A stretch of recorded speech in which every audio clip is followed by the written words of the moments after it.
कलवारी पे देखो कैसा ये नजारा, परमेश्वर का बेटा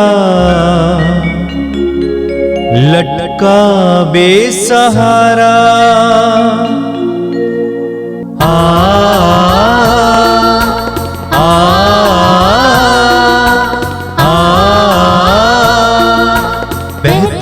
रक्त धारा जिसमें सबको मिले मुक्ति, बहती रक्त धारा जिसमें सबको मिले शांति, बहती रक्त धारा जिसमें सबको मिले मुक्ति, बहती रक्त धारा जिसमें सबको मिले शांति। ख्रिस्त में मेरे प्यारे भाई और बहनों, पवित्र रक्ताभिषेक की इस महत्वपूर्ण प्रार्थना सभा में मैं आपका हार्दिक स्वागत करता हूं। आइए हम शुरू करते हैं। पिता, पुत्र और पवित्र आत्मा के नाम पर आमीन।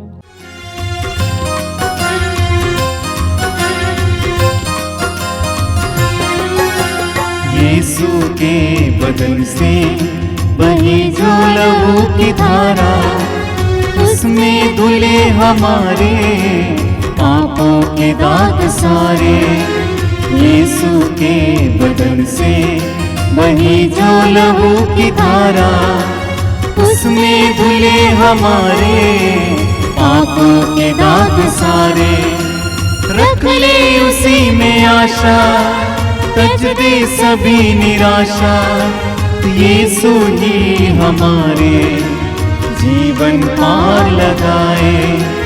रख ले उसी में आशा, तज दे सभी निराशा, यीशु ही हमारे जीवन पार लगाए।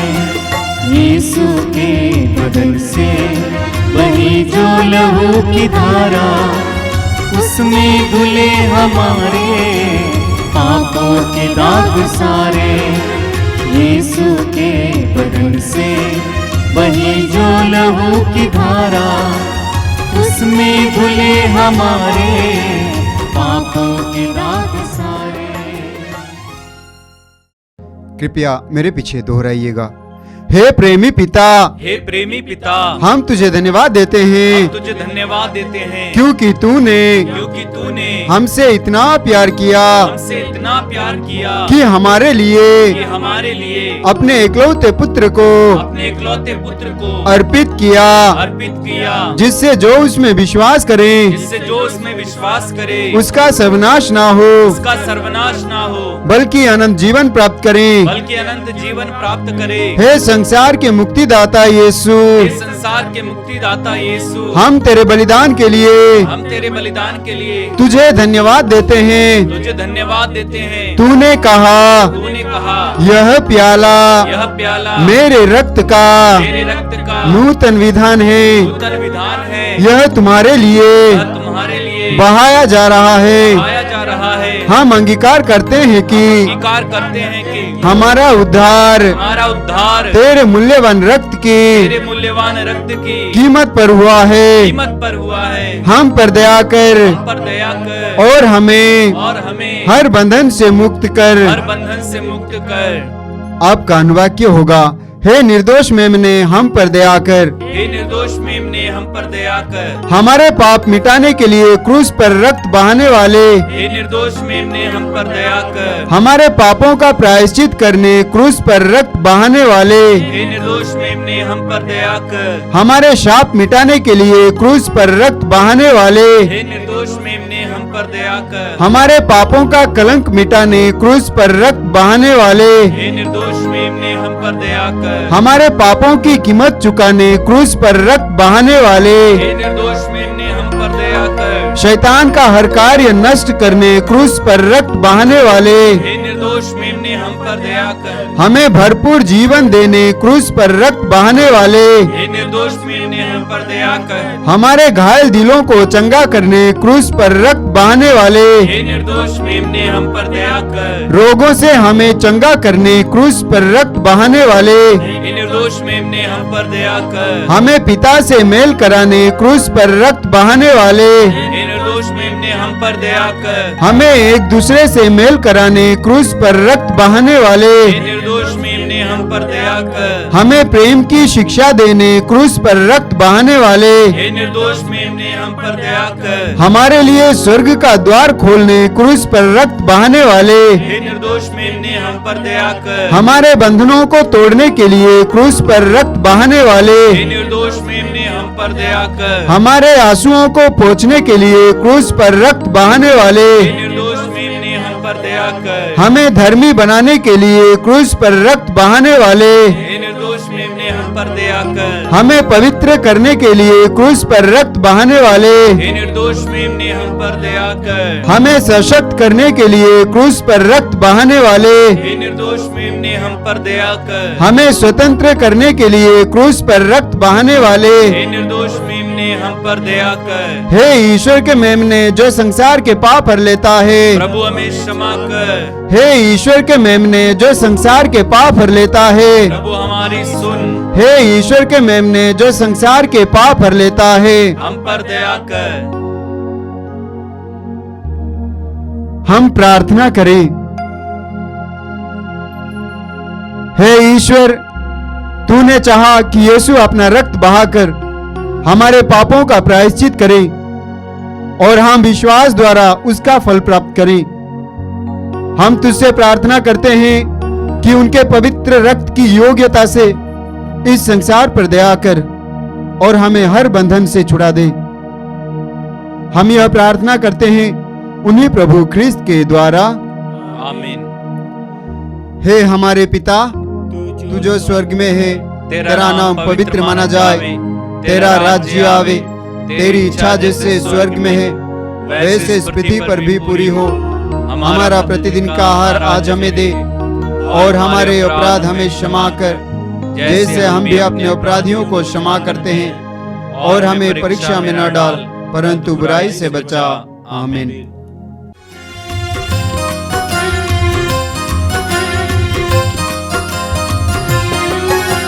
यीशु के बदन से बही जो लहू की धारा, उसमें धुले हमारे पापों के दाग सारे। यीशु के बदन से बही जो लहू की धारा, उसमें धुले हमारे पापों के दाग सारे। रख ले उसी में आशा, तज दे सभी निराशा।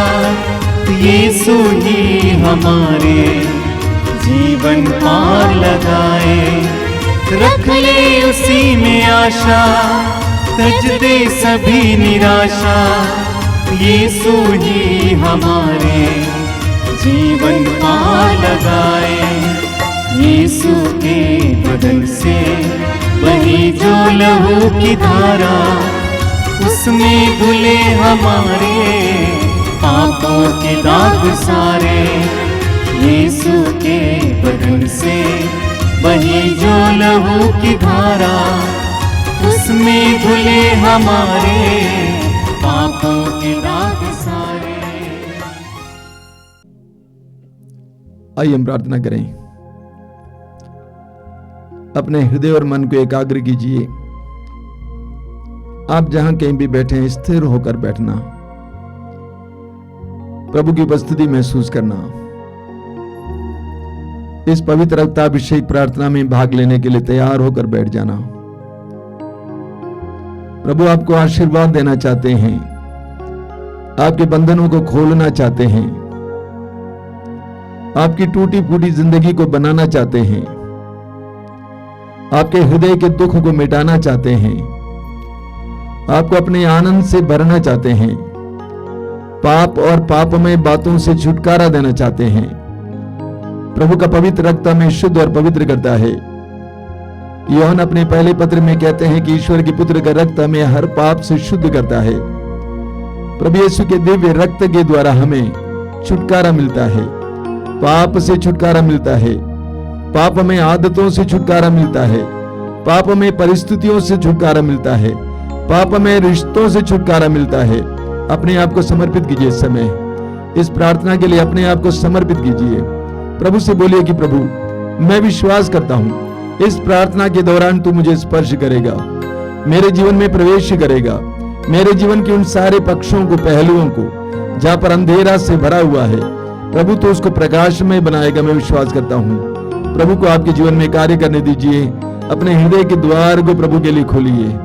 इस पवित्र रक्ताभिषेक प्रार्थना के द्वारा आपके और आपके परिवार के जीवन में चमत्कार और चिन्ह करने दीजिए। इसके लिए आपको विश्वास के द्वारा अपने हृदय और मन को खोलना होगा, आपकी आत्मा को खोलना होगा, आंखें बंद रखना, पवित्र आत्मा से प्रार्थना करना। पवित्र आत्मा मेरे जीवन में आइए, मेरे हृदय में आइए, मेरे परिवार में आइए, मेरी परिस्थितियों में आइए, मेरी परिस्थितियों को बदलने के लिए, उनको पूरी तरह से परिवर्तित करने के लिए आइए। पवित्र आत्मा मेरे जीवन में आइए। तू सत्य का आत्मा है, तू शांति का आत्मा है, तू प्रेम का आत्मा है। मेरे जीवन में आइए पवित्र आत्मा। प्रार्थना कीजिए इस समय, पवित्र आत्मा से प्रार्थना कीजिए। पवित्र आत्मा मेरे जीवन में आइए, मुझे इस समय अपने प्रकाश से भरिए। आइए पवित्र आत्मा, तेरे पवित्र वचनों को सुनाने के लिए मेरे हृदय और मन को इस समय आलोकित कर। तेरे पवित्र वचनों को सुनाने के लिए मेरे हृदय को भर दीजिए। एक एक वचन के द्वारा हृदयों को स्पर्श कीजिए। एक एक वचन के द्वारा हृदयों को चंगा कीजिए, शरीरों को चंगा कीजिए। तेरी स्तुति, तेरी आराधना, तेरी महिमा। आइए यीशु, आइए हमारे जीवन में आइए। धन्यवाद यीशु, तेरे पवित्र वचनों को सुनने के लिए हमारी बुद्धि को प्रकाशित कीजिए, हमारे मनों को प्रकाशित कीजिए। धन्यवाद यीशु, तेरी स्तुति, तेरी आराधना, तेरी महिमा। Hallelujah, hallelujah, hallelujah, hallelujah, hallelujah, hallelujah.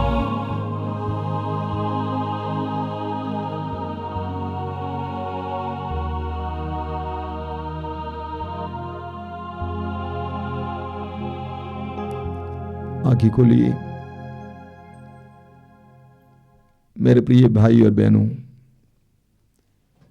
हर बार की तरह आज भी मैं प्रभु को धन्यवाद देता हूं, प्रभु के अनुग्रह के क्षणों के लिए।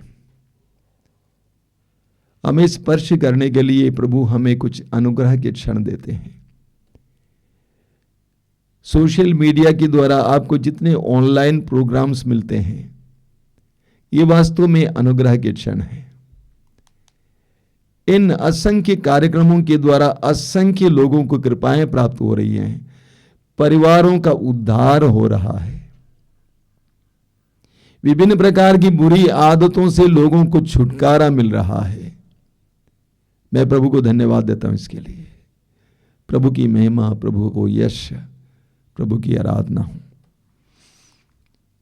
मेरे प्रिय भाई और बहनों, हम सभी आस्तिक हैं, विश्वासी हैं। हम में से कई लोग मसीही हैं। प्रभु यीशु ने हमें सिखाया प्रार्थना करो। मत्ती के सुसमाचार के अध्याय 7 वाक्य 7 में प्रभु ने कहा मांगो। प्रभु ने हमें आगे सिखाया है मांगो, एक मत होकर मांगो, मेरे नाम पर मांगो, एकांत में मांगो। प्रभु ने हमें मांगना सिखाया है और यही कारण है कि हम मांगते रहते हैं, मांगते रहते हैं। लेकिन हमारे अंदर एक कमजोरी है। वो कमजोरी यह है कि हम प्रभु को सुनते कम हैं। हम मांगते हैं लेकिन प्रभु हमें जवाब देते हैं, उस जवाब को सुनने के लिए तैयार नहीं है। प्रभु कहते हैं कि बेटा उधर, बेटा वहां, उनसे मांगो, ये करो, वो करो। वो सुनने के लिए हम तैयार नहीं हैं। अधिकतर विश्वासी मांगते रहते हैं, मांगते रहते हैं, मांगते रहते हैं। स्तोत्र 46 के वाक्य 11 में प्रभु कहते हैं शांत हो जाओ, शांत हो जाओ और जान लो कि मैं ही परमेश्वर हूं। शांत हो जाओ, शिकायत करना बंद करो, मांगना बंद करो, बड़बड़ाना बंद करो। शांत हो जाओ और जान लो कि मैं ही परमेश्वर हूं। आई एम गॉड, मुझे सुनो। हर मांगने वाले को सुनने की आवश्यकता है। हमें लूकस के सुसमाचार के अध्याय 10 में पढ़ने को मिलता है, उसके वाक्य 38 से। प्रभु यीशु यरूशलेम के पास एक गांव है जिसका नाम है बेथानिया, और बेथानिया से होकर गुजर रहे थे। एक नारी है जिसका नाम है मार्था। मार्था ने यीशु का अपने घर पे स्वागत किया और यीशु की सेवा के लिए वह पकवान बनाने के लिए घर के अंदर चली गई। वाक्य 39 में लिखा हुआ है कि मार्था की एक बहन थी जिसका नाम है मरियम, जिसके बारे में लिखा हुआ है वो यीशु के चरणों पर बैठकर यीशु को सुन रही थी। यीशु के चरणों पर बैठकर यीशु की शिक्षाओं को सुन रही थी। और आगे हम सुसमाचार में पढ़ेंगे प्रभु यीशु इसको उत्तम भाग कहते हैं। प्रभु को सुनना उत्तम भाग है। विश्वासी भाई बहनों को जानना चाहिए, मांगना ही काफी नहीं है बल्कि सुनना प्रभु यीशु कहते हैं उत्तम भाग है। हम पढ़ेंगे यूहन्ना के सुसमाचार के अध्याय 10 उसके वाक्य 27 में प्रभु यीशु कहते हैं मेरी भेड़ें मेरी आवाज पहचानती हैं, मैं उनको जानता हूं और वे मेरा अनुसरण करती हैं। मेरी भेड़ें मेरी आवाज पहचानती हैं यानी आवाज सुनती हैं, मैं उनको जानता हूं और वे मेरा अनुसरण करती हैं। मेरी भेड़ें मेरी आवाज सुनती हैं और मेरा अनुसरण करती हैं।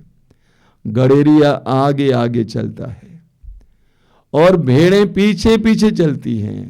भेड़ों का बहुत बड़ा झुंड होता है, गड़ेरिया आगे चलता है, चलते चलते वो कोई आवाज करता है और भेड़ें उस आवाज को पहचान लेती है और उस आवाज के पीछे बिंदास चलती है। मान लीजिए एक समय आ जाए जब भेड़ें गड़ेरी की आवाज ना सुने तो क्या होगा? भटक जाएगी। और यही हमारी कहानी है। हम चरवाहे की आवाज को सुनते नहीं हैं, गड़ेरी की आवाज को सुनते नहीं, हम लोग भटक गए। दुनिया की आवाज को सुनने लगते हैं, कानों को गुदगुदाने वाली बातों को सुनने लगते हैं, मनपसंद की बातों को सुनने लगते हैं, दोस्तों की बातों को सुनने लगते हैं, समाज के लोगों की बातों को सुनने लगते हैं, पुराने कहावतों को सुनते हैं और उन पर विश्वास करते हैं। इतना ही नहीं, प्रतिदिन के जीवन में लोग हमें निराशाजनक बातें बताते हैं, उस पर हम विश्वास करते हैं।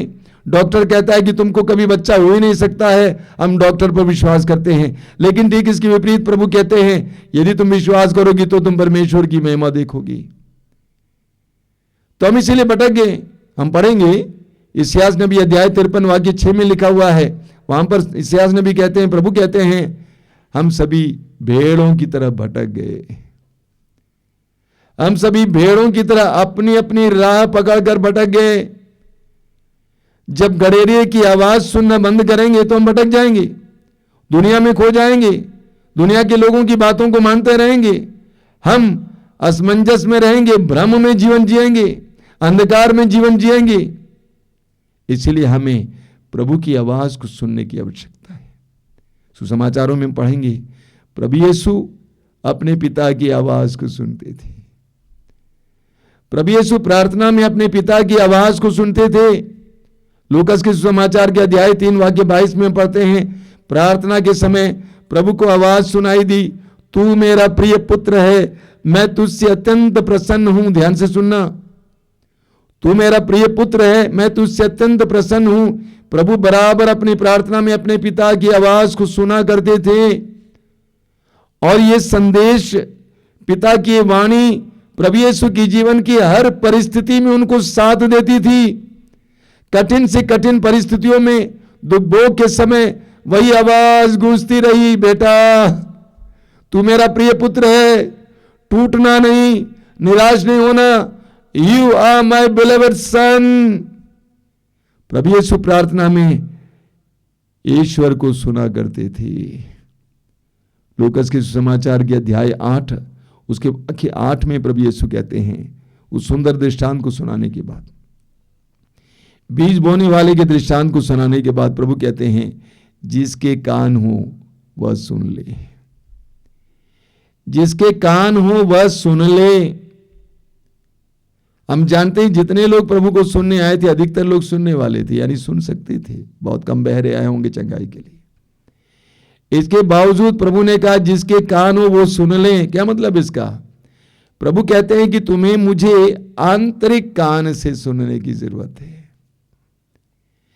आंतरिक कान से सुनने की जरूरत। बहुत सारी चीजें हम सुनते हैं, आप सड़क से गुजरते हैं या कहीं से भी गुजरते हैं, बहुत सारी आवाजें आती हैं, लेकिन आप सबको नहीं सुनते हैं।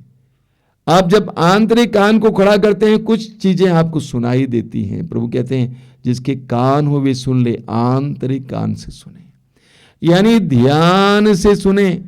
प्रभु की वाणी को ध्यान से सुनना चाहिए। बाइबल में हमें बार बार एक वचन सुनने को मिलता है, बहुत ही सुंदर वचन है, कान लगाकर सुनो।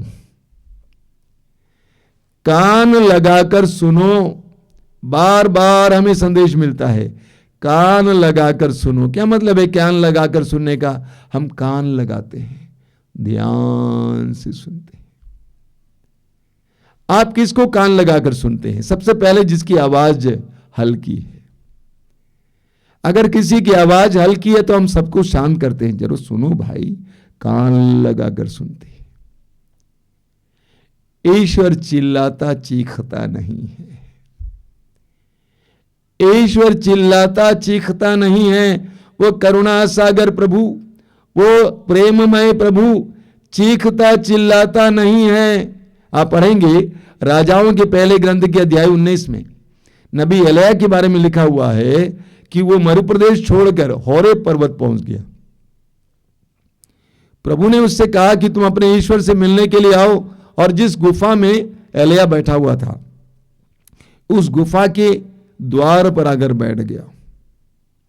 अचानक एक बहुत बड़ी आंधी आई, चट्टानों को टुकड़े टुकड़े करने वाली आंधी, लेकिन ईश्वर उस आंधी में नहीं था। उसके बाद भूकंप हुआ, लेकिन ईश्वर भूकंप में नहीं था। बहुत बहुत गहरी बात है। फिर अग्नि आई, आग आई, लेकिन ईश्वर आग में नहीं था। आगे हम पढ़ेंगे, उसके बाद एक मंद समीर बहने लगा, एक मंद हवा बहने लगी, और ईश्वर वहां था, और एलिय्याह ने अपने चेहरे को ढक दिया। ईश्वर चिल्लाता नहीं है, उसको कान लगाकर सुनने की आवश्यकता है। प्रकाशना ग्रंथ अध्याय 3 वाक्य 20 में प्रभु कहते हैं, मैं द्वार पर खड़ा होकर खटखटाता हूं, यदि कोई मेरी वाणी सुनकर मेरे लिए द्वार खोलेगा तो मैं आकर उसके साथ भोजन करूंगा और वह मेरे साथ। प्रभु कहते हैं मैं तुम्हारे दरवाजे पे आके खटखटाता हूं। प्रभु जबरदस्ती नहीं करते हैं। हाँ, कहीं कहीं प्रभु ने किया है। पौल के साथ जबरदस्ती की, संत पौलुस के साथ, क्योंकि वह और भी खतरनाक काम करने जा रहा था, इसीलिए प्रभु ने जबरदस्ती की। बंद कमरे में पड़े शिष्यों को देखने के लिए, मिलने के लिए यीशु आते हैं, जबरदस्ती उसके अंदर आ जाते हैं, बिना खटखटाए आ जाते हैं, क्योंकि प्रभु जानते थे कि मेरे शिष्य और ज्यादा निराशा में डूबते जाएंगे। इसीलिए कभी कभी प्रभु जबरदस्ती आते हैं, लेकिन अक्सर प्रभु हमारे साथ जबरदस्ती नहीं करते, वो खटखटाते हैं। हमें कान लगाकर सुनना होगा। तो हम उन लोगों को कान लगाकर सुनते हैं जिनकी आवाज हल्की है। हम और किसको कान लगाकर सुनते हैं? जो हमारे लिए प्रिय होते हैं। माँ बाप, पिताजी मृत्यु शैया पर पड़े हैं, अभी मरने को हैं, कुछ भी बोलते हैं हम कान लगाकर सुनते हैं।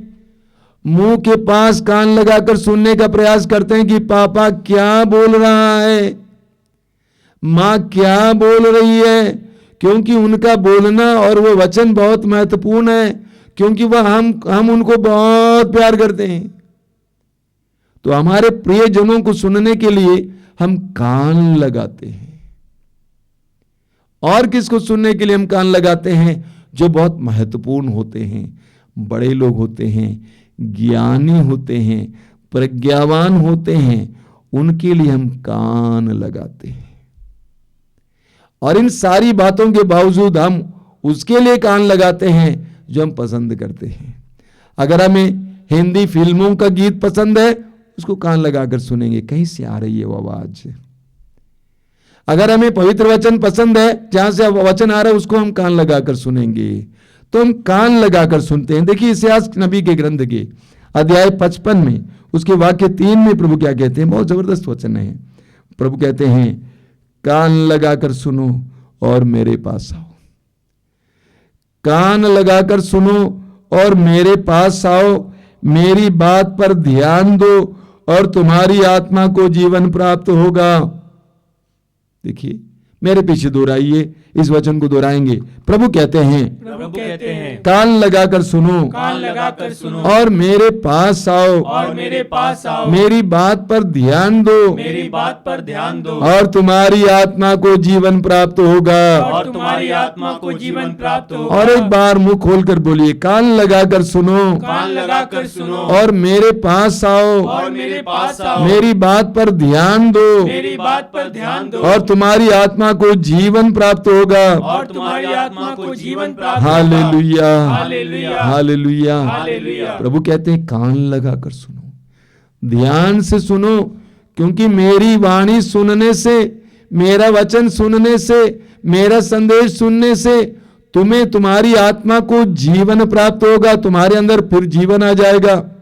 देखिए यिर्मयाह नबी के ग्रंथ उठाएंगे, उसके वाक्य 15 वाक्य 16 में यिर्मयाह क्या कहते हैं, तेरी वाणी मुझे सुनाई प्राप्त हुई, तेरी वाणी मुझे प्राप्त हुई और मैं उसे तुरंत निगल गया। देखिए यिर्मयाह कहते हैं, यिर्मयाह प्रभु की वाणी को इतना महत्वपूर्ण समझते थे, उसके लिए इतनी कीमती था कि वो कहते हैं कि तेरी वाणी मुझे प्राप्त हुई, मैंने क्या किया, मैं तुरंत निगल गया। अगल बगल देखा नहीं, कुछ सोचा नहीं, तुरंत निगल गया, खाया तक नहीं, निगल गया। आगे क्या लिखा हुआ है, वह मेरे लिए आनंद और उल्लास का विषय था। तेरी वाणी मैंने निगल लिया और वो मेरे लिए आनंद और उल्लास का विषय बन गया। तेरा वचन खाने से, तेरे वचन को ग्रहण करने से मेरे अंदर आनंद उमड़ने लगा। कितने ही लोगों को मैं सुनता हूं, वे हमारे सत्संगों में आते हैं, उसके बाद कहते हैं पता नहीं स्वामी जी क्या हो गया, मेरे अंदर बहुत आनंद आ गया। आप पढ़ेंगे लूकास के सुसमाचार के अध्याय 24 में प्रभु यीशु के 2 शिष्य यरूशलेम छोड़कर एमाउस की ओर जा रहे थे। वे दुखी थे, पुनर्जीवित यीशु उनके साथ हो लेते हैं और उनको वचन के द्वारा समझाते हैं, नबियों की किताबों से वचन उठाकर उसकी व्याख्या करते हैं। बाद में वे कहते हैं कि जब प्रभु हमें वचन सुना रहे थे, हमारे हृदय उद्दीप्त हो रहे थे, वचन हमारे अंदर जीवन उत्पन्न करता है। हम पढ़ेंगे लूकास के सुसमाचार के अध्याय 2 वाक्य 19 में, मां मरियम प्रभु के वचनों को संचित रखती थी। वचन में लिखा हुआ है, उन्होंने इन सारे वचनों को अपने हृदय में संचित रखा और उस पर मनन चिंतन किया। मरियम ने जो जो बातें हो रही थी, यीशु जो कुछ बोलते थे, जो जो घटनाएं होती थी, उन सारी घटनाओं को अपने मन में संचित रखा। आप देखेंगे विधिवरण ग्रंथ के अध्याय 32 वाक्य 47, विधिवरण ग्रंथ अध्याय 32 वाक्य 47, वहां पे प्रभु कहते हैं ये निरे शब्द नहीं है बल्कि इस पर तुम्हारा जीवन निर्भर है। ये निरे शब्द नहीं बल्कि इस पर तुम्हारा जीवन निर्भर है, तुम्हारा जीवन इस पर निर्भर है। अन्यत्र इसका अनुवाद कुछ और है, वहां पे लिखा हुआ है ये खोखले शब्द नहीं है बल्कि ये तुम्हारा जीवन है। मेरे लिए पवित्र वचन जीवन बन गया है। आप पढ़ेंगे, बहुत सुंदर वचन है, प्रवक्ता ग्रंथ के अध्याय 51, प्रवक्ता ग्रंथ अध्याय 51 उसके वाक्य 21 से मैं पढ़ूंगा। वहां क्या लिखा हुआ है, मैंने थोड़े समय तक उस पर कान दिया था, मैंने थोड़े समय तक उस पर कान दिया था और मुझे प्रचुर मात्रा में शिक्षा मिली। मैंने थोड़े समय तक उस पर कान दिया था और मुझे प्रचुर मात्रा में शिक्षा मिली। आगे क्या लिखा हुआ है, मैं उसी के कारण प्रगति कर सका। लेखक कहता है कि मैंने प्रज्ञा के वचन के लिए अपने कान को थोड़े समय के लिए खोलकर रखा। क्या हुआ, मुझे बहुत प्रज्ञा मिली, ज्ञान मिला। इतना ही नहीं, मैंने तरक्की की। इसीलिए प्रभु कहते हैं कान लगाकर सुनो और मेरे पास आओ, और जो वाणी मैं तुम्हें सुनाता हूं उसके द्वारा तुम्हारी आत्मा को जीवन मिलेगा। तुम आनंद से भर जाओगे, तुम्हारे जीवन में तरक्की आ जाएगी। बोलिए hallelujah, hallelujah, hallelujah, hallelujah, hallelujah, hallelujah, hallelujah. Hallelujah. सूक्ति ग्रंथ के अध्याय 4 में हम पढ़ते हैं, सूक्ति ग्रंथ अध्याय 4 उसके वाक्य 20 से 22 तक, बहुत जबरदस्त वचन है। पुत्र पुत्री मेरी बातों पर ध्यान दो, कान लगाकर मेरी शिक्षा सुनो। पुत्र पुत्री मेरी बातों पर ध्यान दो, कान लगाकर मेरी शिक्षा सुनो। उसे अपनी आंखों से ओझल ना होने दो, उसे अपने हृदय में संजोए रखो। वह तुम में नव जीवन का संचार करेगी और तुम्हारे शरीर को स्वस्थ रखेगी। मेरे पीछे इस वचन को भी दोहराइए, बोलिए हालेलुया, हालेलुया, हालेलुया। हालेलुया। पुत्र पुत्र पुत्री पुत्री मेरी बातों पर ध्यान दो, मेरी बातों पर ध्यान दो, कान लगाकर मेरी शिक्षा सुनो। कान लगाकर मेरी शिक्षा उसे सुनो। अपनी आंखों से उसे अपनी आंखों से ओझल ना होने दो, ओझल ना होने उसे दो। अपने हृदय में उसे अपने हृदय में संजोए रखो। संजोए रखो। वह तुम में वह तुम में नव जीवन का संचार करेगी। नव जीवन का संचार करेगी। वह तुम में वह तुम में नव जीवन का संचार करेगी नव जीवन का संचार और करेगी। तुम्हारे शरीर को और तुम्हारे शरीर को स्वस्थ रखेगी, स्वस्थ रखेगी, स्वस्थ रखेगी। स्वस्थ रखेगी। Hallelujah, hallelujah, hallelujah, hallelujah, hallelujah. Hallelujah. पूरी बाइबल में आप बार बार पढ़ेंगे, स्तोत्र 107 वाक्य 20 में, मत्ती अध्याय 8 वाक्य 16 में, कि प्रभु ने अपना वचन भेजकर, अपनी वाणी भेजकर लोगों को चंगा किया, लोगों का उद्धार किया। अपने वचन के द्वारा लोगों का उद्धार किया, लोगों को पूरी तरह से स्वतंत्र किया। उसी सूक्ति ग्रंथ के अध्याय 5 उसके वाक्य 1 और 2 में हम पढ़ते हैं, पुत्र मेरी प्रज्ञा पर ध्यान दो, मेरी शिक्षा कान लगाकर सुनो, मेरी शिक्षा कान लगाकर सुनो, जिससे तुम विवेकशील बने रहो और तुम्हारे होंठ ज्ञान की बातें बोले। वचन में क्या लिखा हुआ है? मेरी प्रज्ञा पर ध्यान दो, मेरी शिक्षा कान लगाकर सुनो। प्रभु की वाणी को हमें कान लगाकर सुनना चाहिए। क्या मतलब इसका? ध्यान पूर्वक। प्रभु की वाणी नॉवेल नहीं है, उपन्यास नहीं है, कहानी नहीं है, एक एक वाणी महत्वपूर्ण है। उस वाणी को कान लगाकर सुनने का मतलब ध्यान से सुनना। मैं लोगों से बोला करता हूं, तब तक वचन पढ़िए जब तक आप प्रभु को आपसे बोलते हुए ना सुने।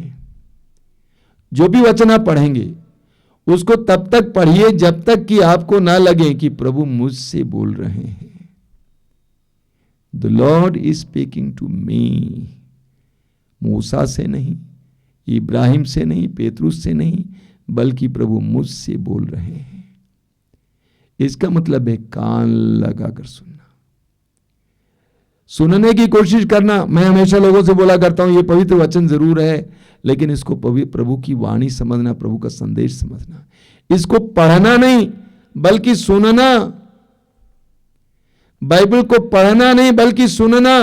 एक एक वचन पढ़ते समय प्रभु को सुनना। प्रभु आपसे बोल रहे हैं, आपको संबोधित कर रहे हैं, आपकी परिस्थिति को संबोधित कर रहे हैं। प्रभु आपसे बोल रहे हैं, इस परिस्थिति में प्रभु का क्या संदेश है? कान लगाकर सुनना। वचन में क्या लिखा हुआ है? पुत्र मेरी शिक्षा पर, मेरी प्रज्ञा पर ध्यान दो, मेरी शिक्षा कान लगाकर सुनो, जिससे तुम विवेकशील बने रहो और तुम्हारे होंठ ज्ञान की बातें बोले। आप पढ़ेंगे स्तोत्र 119 में, स्तोत्र 119 उसके वाक्य 99 और 100। स्तोत्र 119, 99 और 100 में क्या लिखा हुआ है? बहुत जबरदस्त वचन है। पूरे 119 में प्रभु की वाणी के बारे में, प्रभु के नियमों के बारे में लिखा हुआ है। वहां पे लिखा हुआ है 99 और 100 में, वहां लिखा हुआ है, मैं तेरी शिक्षा का मनन किया करता हूं, इसलिए मैं अपने शिक्षकों से अधिक बुद्धिमान हूं। देखिए क्या लिखा हुआ है? मैं तेरी शिक्षा का मनन किया करता हूं, इसलिए मैं अपने शिक्षकों से अधिक बुद्धिमान हूं। मैंने तेरी आज्ञाओं का पालन किया है, इसलिए मैं वयोवृद्धों से अधिक विवेकशील हूं। चलिए ना इसको हम लोग दोहराते, मेरे पीछे दोहराइए। मैं तेरी शिक्षा का मनन किया करता हूँ, मैं तेरी शिक्षा का मनन किया करता हूँ, मैं तेरी शिक्षा का मनन किया करता हूँ, मैं तेरी शिक्षा का मनन किया करता हूँ। इसलिए मैं अपने शिक्षकों से अपने शिक्षकों से अधिक बुद्धिमान हूँ, अधिक बुद्धिमान हूँ। मैंने तेरी आज्ञाओं का मैंने तेरी आज्ञाओं का पालन किया है, इसलिए मैं वयोवृद्धों से वयोवृद्धों से अधिक विवेकशील हूँ। अधिक विवेकशील। Hallelujah, hallelujah, hallelujah, hallelujah, hallelujah. Hallelujah. यीशु की स्तुति हो, यीशु की स्तुति हो। यीशु को धन्यवाद। यीशु को धन्यवाद। बार बार वचन में प्रभु हमें बताते हैं, कान लगाकर सुनो। हर विश्वासी को सिर्फ मांगना नहीं है, बल्कि कान लगाकर सुनना है। प्रभु मुझसे क्या कहते हैं, पवित्र वचन के द्वारा सुनना है और व्यक्तिगत प्रार्थना के द्वारा भी। हो सकता है कभी कभी आप वचन ना पढ़ पाए, रात का समय है, आपने प्रार्थना की और आप बैठे हुए अपने बिस्तर पर, सुनने की कोशिश करो प्रभु आपसे क्या बोलते हैं। हो सकता है प्रभु बोले, बेटा छोड़ दो, बेटा भूल जाओ, बेटा पकड़ लो, इसका सहारा लो, उसका सहारा लो, मांगो। कई ऐसे क्षण हैं जब प्रभु ने मुझसे कहा मांगो। जब प्रभु ने कहा मांगो तो मैंने मांगा और मिला। जिनसे भी मैंने मांगा मिला। तो प्रभु हमसे बोलना चाहते हैं।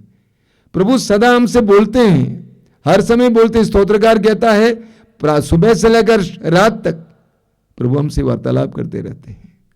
मैं कहूंगा 24 घंटे हमें कान लगाकर सुनना है, व्यक्तिगत प्रार्थना में कान लगाकर सुनना है और पवित्र वचन के गहरे अध्ययन और पाठ के द्वारा, पठन के द्वारा कान लगाकर प्रभु को सुनना है। तब आप देखेंगे आपके जीवन में प्रभु की कृपाएं बरसने लगेगी। आइए हम प्रार्थना करें। अपने को शांत कीजिए, मौन कीजिए। स्तोत्र में प्रभु कहते हैं शांत हो जाओ, शांत हो जाओ और जान लो कि मैं ही परमेश्वर हूं। अपने को शांत कीजिए। शायद हम भी उनमें से हैं जो बराबर मांगते रहते हैं। आज प्रभु हम में से हर एक से कहते हैं, बेटा बेटी मुझे सुनो। तुम्हारी प्रार्थना के लिए मेरा जवाब क्या है, सुनो। मेरे दिव्य वचनों को कान लगाकर सुनो। मेरे संदेश को कान लगाकर सुनो। प्रभु यीशु, वो छोटा लड़का सामुएल की पहले ग्रंथ के अध्याय 3 में हमने पढ़ा है। आधी रात के समय जब उसे आवाज मिली, सैमुएल सैमुएल, अंत में उसने कहा, हे प्रभु बोल, तेरा दास सुन रहा है। उसी तरह हमें भी कृपा दीजिए, हम भी तुझसे बोल सके, हे प्रभु बोल, तेरा दास सुन रहा है। हे प्रभु बोल, तेरी दासी सुन रही है। बोलिए यीशु, बोलिए, बोल प्रभु बोल, तेरा दास सुन रहा है, तेरी दासी सुन रही है। तेरे दिव्य वचनों को सुनने के लिए हमारे कानों को तावले कीजिए, हमारे कानों को इच्छा प्रदान कीजिए, हमारे कानों को खोलिए यीशु। धन्यवाद यीशु, धन्यवाद। तेरी स्तुति, तेरी महिमा, तेरी आराधना।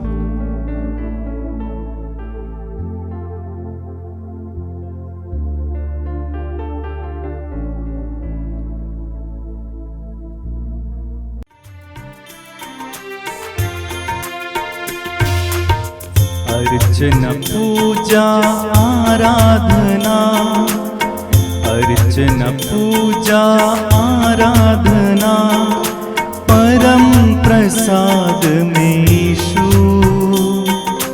आराधना तेरी आराधना, आराधना तेरी आराधना। अर्चना पूजा आराधना, अर्चना पूजा आराधना, परम प्रसाद में यीशु। आराधना तेरी आराधना, आराधना तेरी आराधना। तू ही है प्रभु